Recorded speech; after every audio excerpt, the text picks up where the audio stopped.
Hello and welcome back to Tatooine and my Battle at the Sarlacc Pit series. After overwriting my previous save game file, I've been able to recreate my toy box using the instructional videos that I made, and I am caught up to where my video series left off with the completion of the Phase 2 flying debris. I'm still working out the details for the Phase 3 flying debris that will occur during the mass explosion that destroys the sail barge. I've always had the idea that I would add a second desert skiff to the toy box, but wasn't quite sure what to do with it until I saw 72 Pringle's preview videos for his upcoming Juggernaut toy box. He used my basic skiff design to create two skiffs that move along a path to chase and attack the Juggernaut. After seeing that, I knew what to do with a second skiff. We'll connect it to a path and use it as the escape vehicle when the sail barge is destroyed. In this video, I will demonstrate how to create a skiff that can be connected to and move along a path to escape. Alright, we'll start with a little preview here of what we're going to create. Luke will climb up here on our skiff and take a look around. So it looks very similar to the other one. A little bit of differences. Doesn't have the hand railings that the other skiff has because they can't be connected to a path. So our target there will provide a little bit different function to make the skiff move. So I'll hit my test button here, and at the right timing in the events of the game, the skiff will move into position beside the first one, and we'll have our escape path here with slide rails, or rail slides, and then when we shoot our target here, we'll make our quick getaway as the sail barge is being destroyed. We'll also have this set to a camera view so you can see the entire event.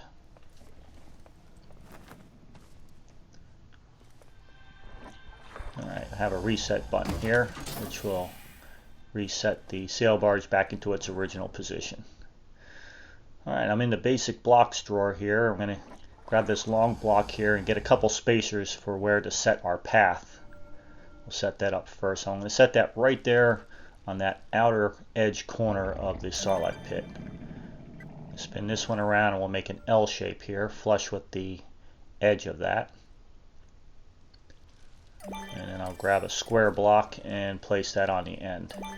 And that back tip there will be where we place our path as our stopping point for the sail barge we're going to create. So come up to our creativity toys over to the left. We'll grab our path creator.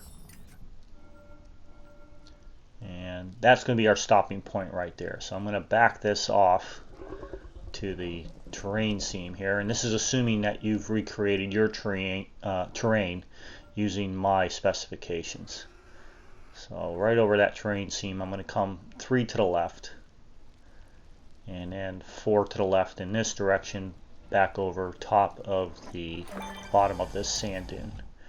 Place my path creator there, and my second path point will be right on this tip of this block, and that's where the skiff is going to stop.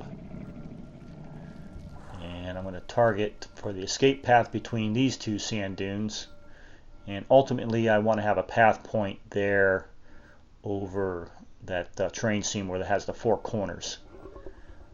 So somewhere over these 2 dark marks here. It doesn't have to be exact. I'm going to go up 2 so that the bottom of the skiff doesn't drag through the terrain. And then this one here right over top of that 4 corners of the seam there. And I'll place that one there. We'll go ahead and exit out back to Spark mode. And we can set our properties. Excuse me. First thing, I'm going to get this large corner hill out of the way because it's going to interfere with our ability to connect up to that path creator when we're hooking up our basic blocks to create our skiff. So it'll be a little bit easier with that out of the way. So come to our path creator here, and we'll set our properties. So active is on. I'm going to adjust the speed to 200, and I'm going to turn the auto start objects when connected to off, just like we've done on all of our other paths. And I want the sail barge, or the escape skiff rather, to stop at this path point. So new logic connection. When point reached by object on the path, we'll come back over to our path creator and we're going to turn it off.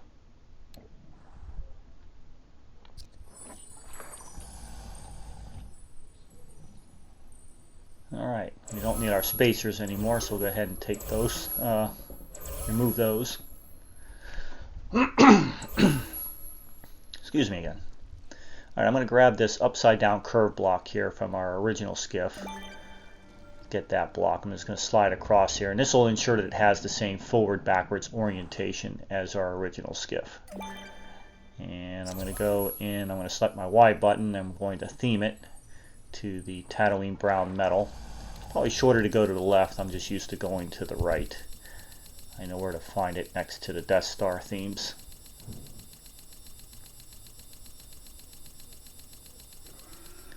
So there it is, Tatooine brown metal tile. Select that, set that as my theme, my X button. And I'll pick this up and place it back down. And we'll place 3 more of these upside down curve blocks towards the bow. And 2 more towards the stern. And then we'll grab our upside down half dome for the bottom of the stern. And we're going to go here to the front, we'll spin it around for the bottom of the bow. Come back to the left, grab our half dome to place on top. And then our 2 long wedge blocks for the nose of the bow. So I have this upside down long wedge block, place that there, get its counterpart, place it on top. Grab 2 square blocks here, I'll place them side by side. And then we can come back over to the right, we'll grab a ramp block. This will be our center console, but it won't have the instrument panel from the interior toys because there's no way to connect it to a path. Back over to the right, we'll grab our stairs. And those, of course, will fit in there like that, like our original. Place it off here to the left. Grab a short wall block. We'll flip it around 180 degrees to fit it in flat. And I'm going to skip this base. It's going to be an opening. And I'm going to place 3 along this side. And flip it around 180 degrees again. 3 over here. Skip a space again. And put a 4th one there up against our square block. Come back over here to the left. Grab a couple of these rounded ledge blocks, which will complete the stern.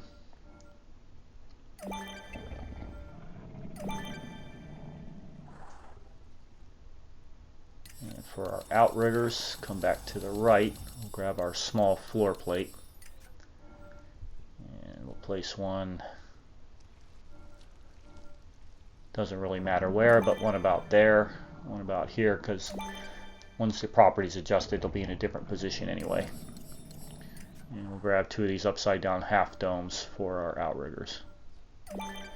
Can't use the rail slides that we did for the connecting pieces like we did on the original because you can't connect them to a path. Alright, last thing, we'll grab our target over here, pick it up and place it down. So that target extends the plank on our original. This one's going to turn on the path and make the skiff move during our grand escape. So that's all the parts we need to create our second skiff.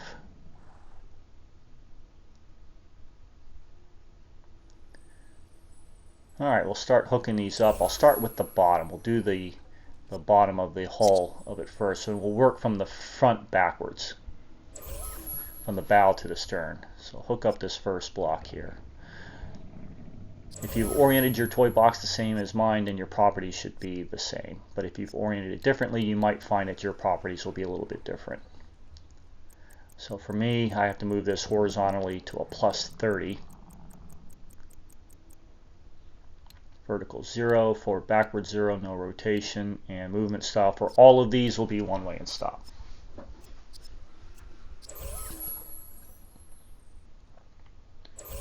Alright, we'll grab our upside down half dome here, hook that up next.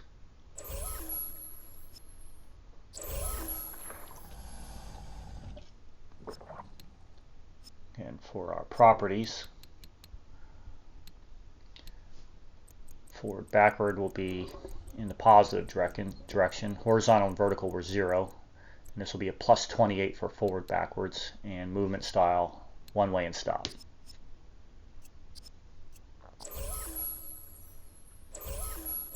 All right, we'll grab our first upside down curve block here. New path connection.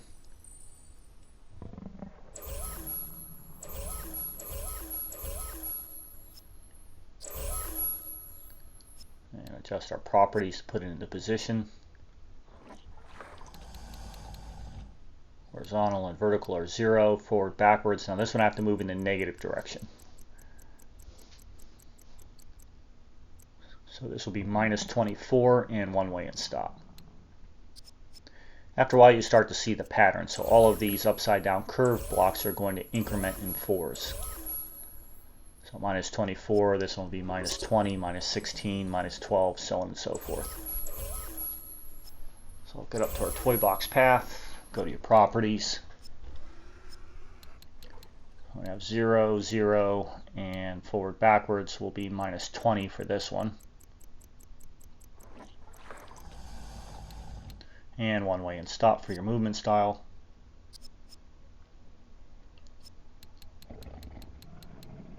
Hit loop the first time, one way and stop. Definitely want to make sure you get one way and stop on all of these. Alright, we'll grab our third upside down curve block here.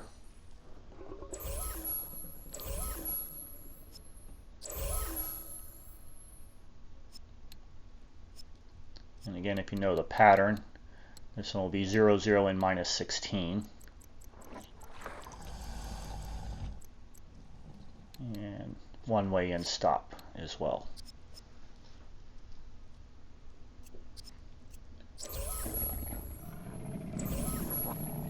Alright, our fourth upside down curve block.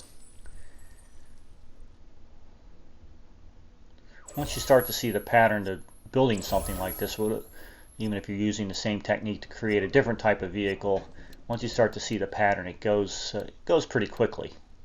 So this one will be minus 12 for the forward, backwards, and one way and stop.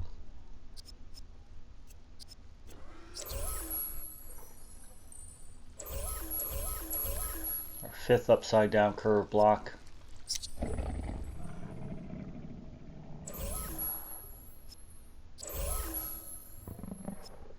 our properties. Again, 0, 0, and minus 8. There we go, and one way and stop.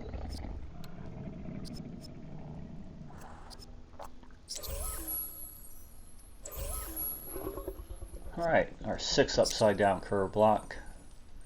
This is going to be the last one I'm going to hook up for now for the bottom of the hull. It's because we don't want to cover up that path creator. It'll make it hard to point to the additional pieces as we connect them.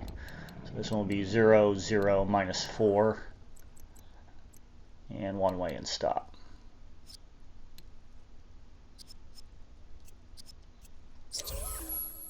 So if we put this piece into position, it covers up our path creator and it makes it hard to point to, makes it hard to adjust the properties for other blocks. So I'm just going to set it off to the side here. And you see when I did that, it caused that center block to glitch. I don't have my reset buttons hooked up already. I'll fix this here, I think, after this block here. So I'll hook up this top long wedge block.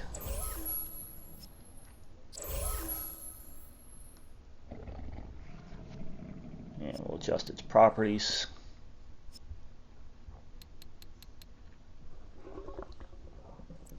So this one, the horizontal, will go in the negative direction to minus 30. Vertical will be, my joystick's glitching there. Vertical will be plus 4. So minus 30, plus 4. Forward, backward should be 0. And movement style, one way and stop. And that's where it needs to be. Alright, so to fix this glitch block, I don't have a reset button. If I had that, I could just hit reset.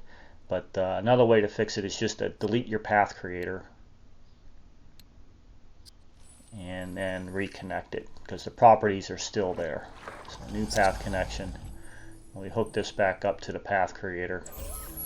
it'll go back into its position there because it remembers its settings. Alright, keep working from the bow to the stern on the top half of our escape skiff. So we'll hook up this half dome piece.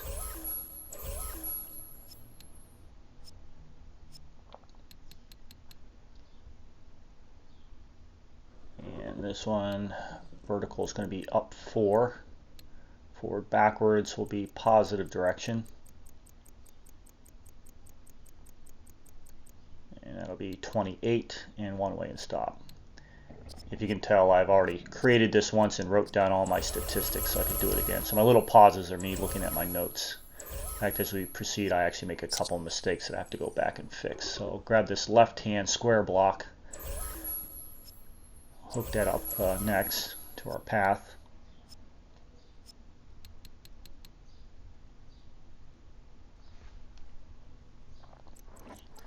And I have to go negative direction on the horizontal. This will be minus 24. Vertical will be plus 4. And to move it over to the left, I have to go negative 2. And then, of course, one way and stop. Alright, we'll grab the right-hand square block next.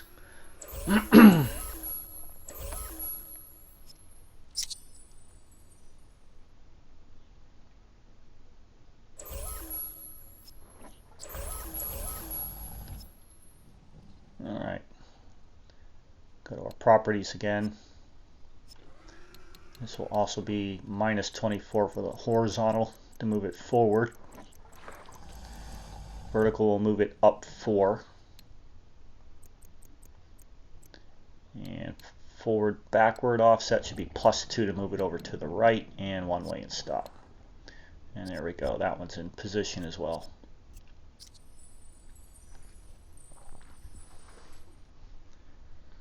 Alright, we'll hook up this first left-hand side panel.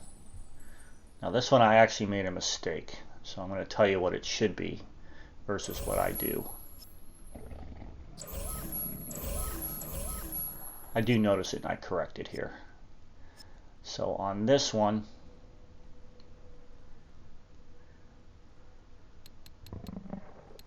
I was looking at my block property. So this should be minus 20, not minus 24. So stop at minus 20 if your settings are the same as mine. Vertical will be plus 4. And this forward backwards should be not minus 2 but minus 4, and one way and stop. So I can see right there that it's blending into the block, and thankfully I didn't exit out of my properties because it allowed me to come back and adjust this to minus 20. And I'm still not noticing that my forward backward, that should be minus 4. Because what I did is when I looked at my notes, I used the same exact settings that was for that square block. So there we go, minus 4 for the forward backwards, and that will put it at the edge. So minus 20, plus 4, minus 4, one way and stop.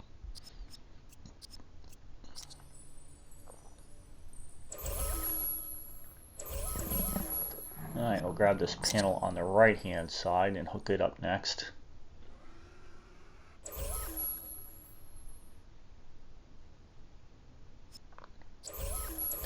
Because this block is spun around 180 degrees, so the ones on the left hand side, its horizontal will go in the positive direction. Yep. So this should be positive 20. It'll also be up 4. And the forward backward will be minus 4 to move it over to the right, and one way and stop.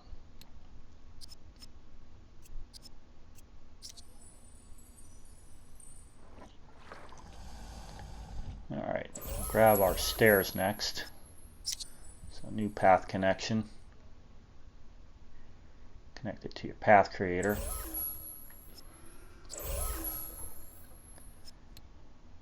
And the properties for this one, we'll take a look here. Horizontal will be in the positive direction. Plus 22, vertical will be plus 4. And to move it over to the left, I'll go +2 on forward backwards, and movement style one way and stop.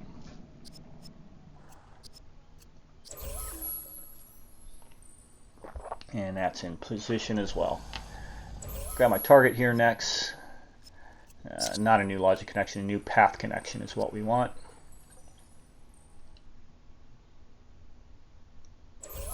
Connect it to our path creator. And while we're here, we'll do our logic connection for this. So new logic connection, when hit, we will turn on the path creator to make our desert skiff move again on its escape path. For our properties here to put it into position, take a look at these. So -2 to move over to the to move it over to the right, +4 for the vertical, and we'll go minus direction here, -22 on the forward backwards, and one way and stop.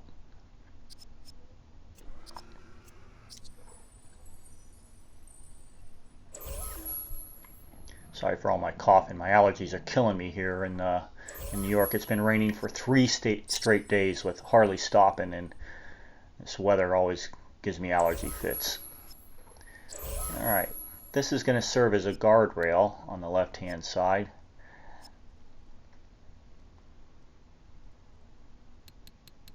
For this one, my horizontal, I'm going to go in the negative direction, -12.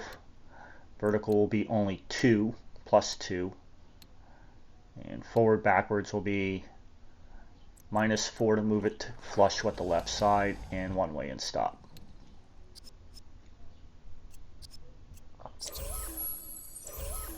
This second panel here towards the stern is also going to serve as a guardrail, so it'll have similar properties.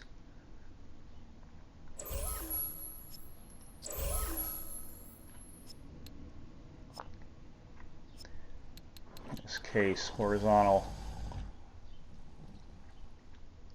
go -8.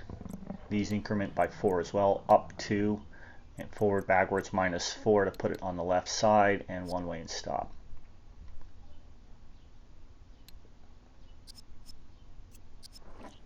Now this next side plate, sidewall here, I'm going to make a mistake with this one also, so I'm going to tell you what it really should be, because I don't come back until later to fix it.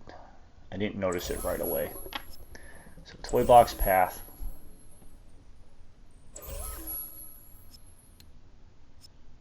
So in the properties, -4 for the horizontal is correct. This one should be +4 vertical, not +2, and -4 forward backwards. So make your vertical +4 to put it up where it needs to be.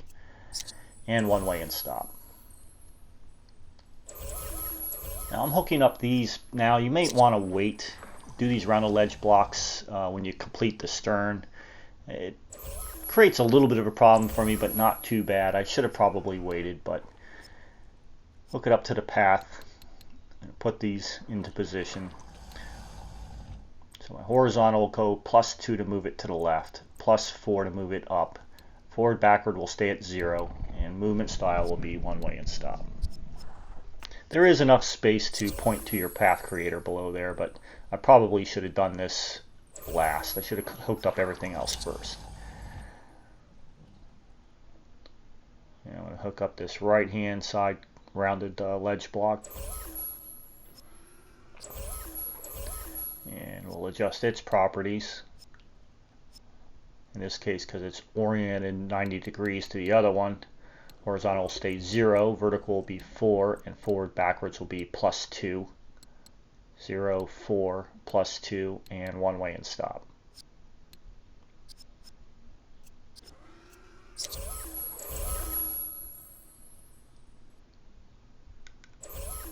Alright, I'm going to grab my console here next.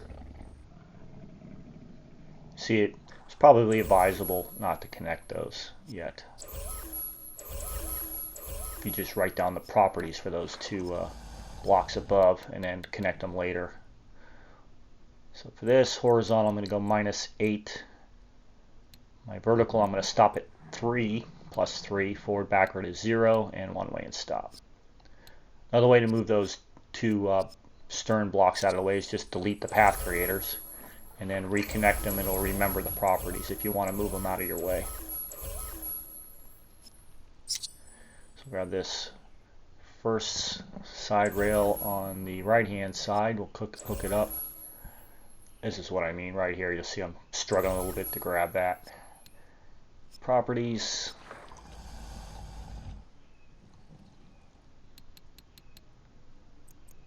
So I'm going to go plus 12 with this one. Vertical is only a plus 2.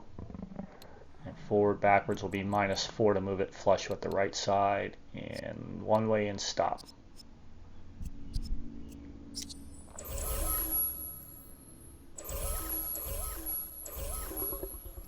Alright, I'll grab our next one here.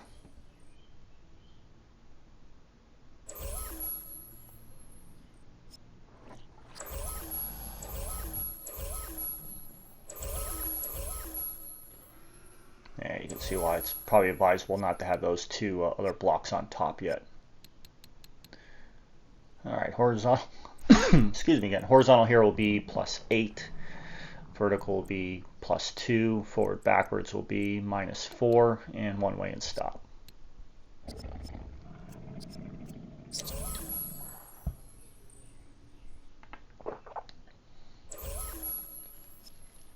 Alright, our last side panel here.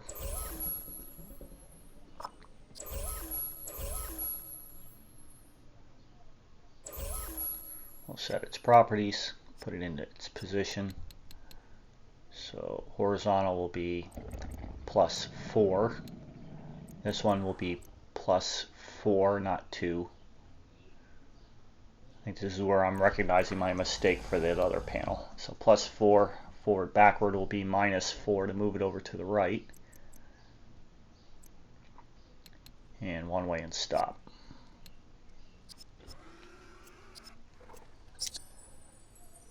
So now I'll just come back here and I'll fix the vertical height of this panel and move it up.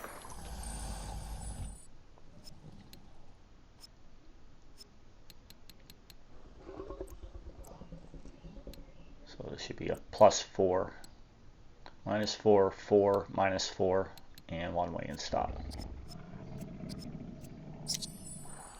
Alright, we'll hook up our two outriggers. And our final piece for the stern.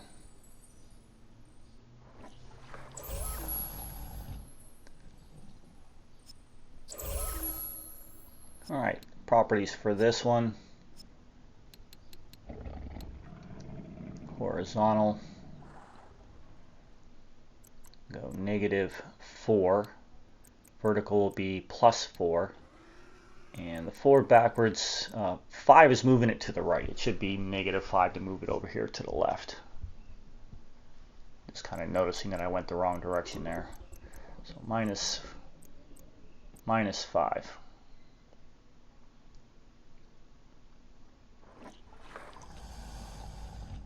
And then make sure you get your one way and stop sign. Minus 4 horizontal, plus 4 vertical, minus 5 forward, backward, and one way and stop for your movement style. A little pauses there was me looking at my notes to make sure I had it right. So new path connection for our upside down half dome here to complete our left hand outrigger.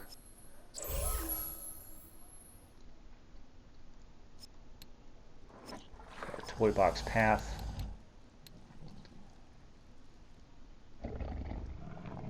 Horizontal is going to go plus 4. Vertical is going to go plus 2. And forward backward will go plus 8. And I'm going to give it a 15 degree rotation to match the other skiff, and one way and stop. So 4, 2, 8, 15 degrees, and one way and stop.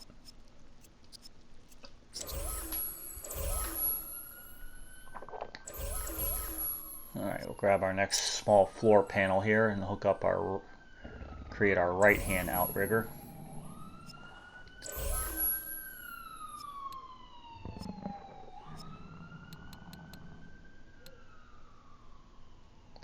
So the horizontal for this one will be -4. Vertical will be +4.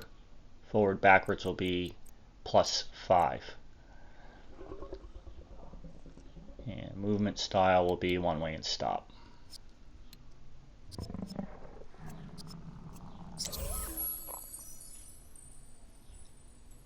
And we'll grab our upside down half dome here.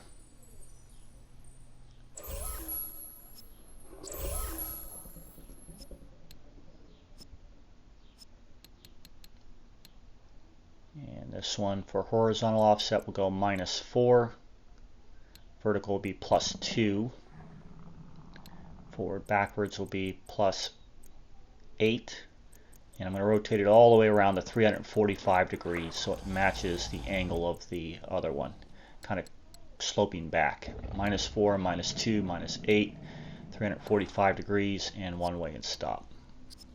So those are kind of angled backwards, adding to the kind of the rounded look of the back of the skiff. Hook up our last block here for our stern.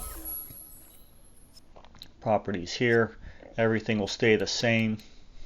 All zeros, except for the movement style will adjust to one way and stop.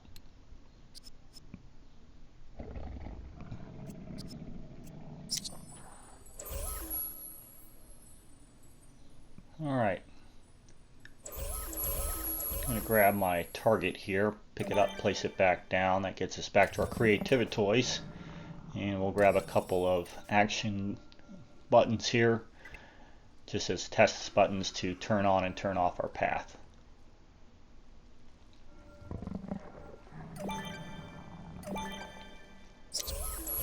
So first one here, new logic connection when pressed. Come over to our path creator, see my block glitch there again. We'll fix that with the reset button when we hook it up. So I'm going to do a reset and play, and that will get our skiff moving. On the second action button, new logic connection when pressed. Come back to our path creator, and we'll do a reset and stop, which will bring the skiff back to its starting position. It'll also reset that block that glitched on me. Alright, so go ahead and hit that, and you can see our blocks back in position now.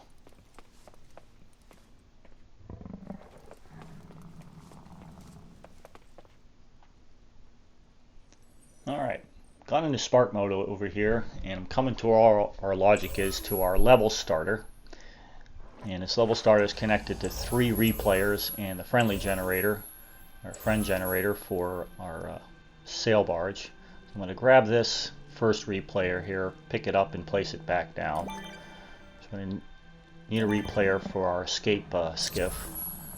We can go to its properties, and we'll adjust its playback interval to 0, and then come to our level starter. So new logic connection catalyze, and we'll do a playback, and we'll use this to put in ledge hangs for a player that lacks the ability to jump high enough to be able to climb up on board the skiff in case you get knocked off.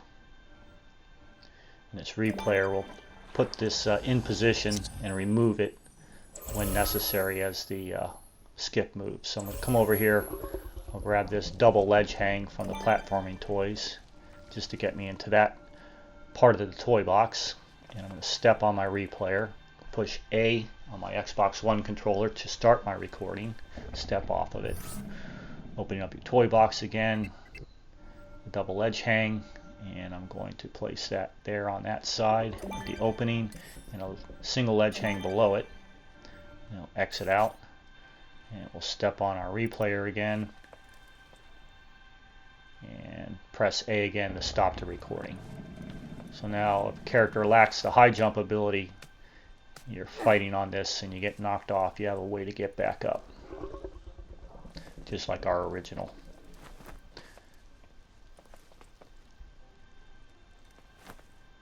Alright, I'm kind of forgetting to hook up my path creator here to the replayer for the reset logic, but I hit my test button here, and there goes our skiff, and the ledge hangs stay in position. So I'll hook that logic up now. So new logic connection, when reset and played, that one, we're going to come to our replayer and select clear. And this way the ledge hangs will be removed when it starts to move. Come back to this again, new logic connection, when reset and stopped. We'll come to our replayer and select playback so that the ledge hangs will reappear when we reset the level and the skiff returns to its starting position. So now we can come grab our large corner hill. We needed to get that skiff out of the way anyway. Otherwise the bounding boxes wouldn't have allowed us to put it into position if we didn't move the skiff. So that allows us to put that corner hill back into position. Now, because the path is turned off at that path point, I actually have to hit this target to turn it back on.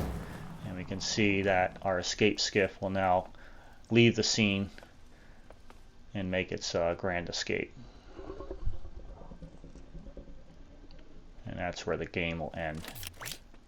Hit my reset button here. Brings everything back. And if we want to test the replayer, we can hit our start button here, and you can see the replayer removes the ledge hang, and we hit our reset, the replayer places it back. I could probably just pull this replayer straight down under the terrain here, but I elected to put it back with all my other logic. So I'm going to put it down next to level starter. And instead of putting it on this side, which is kind of the side for the logic for the sail barge, I'm going to put it to the left, kind of indicating that this replayer is not for the sail barge, but for that skiff that's over on the opposite side of the sail barge.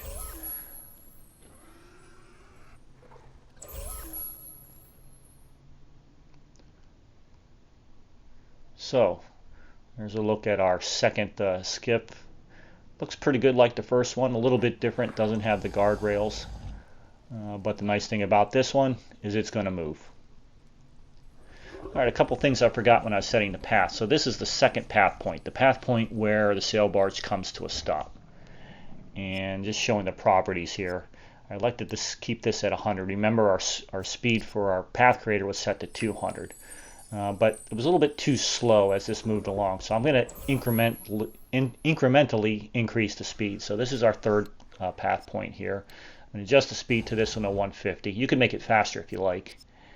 But I figured since we don't have too far of a distance to travel either, it didn't need to be exceptionally fast. And my fourth path point here, I'm going to make the speed on this one 200. Just makes it move along at a little bit better pace where it's slightly accelerating as it leaves the scene. Alright, last connection is we're going to hook up our master reset logic gate to our path creator for our escape skiff. We need to do this eventually anyway. So this is with our blue arrow indicating our reset, or our master reset logic gate. So new logic connection on output. Come over to our path creator for our escape skiff. And we'll do a reset and stop so that when everything else is reset to replay the level, this desert skiff will also return to its starting position. So reset and stopped.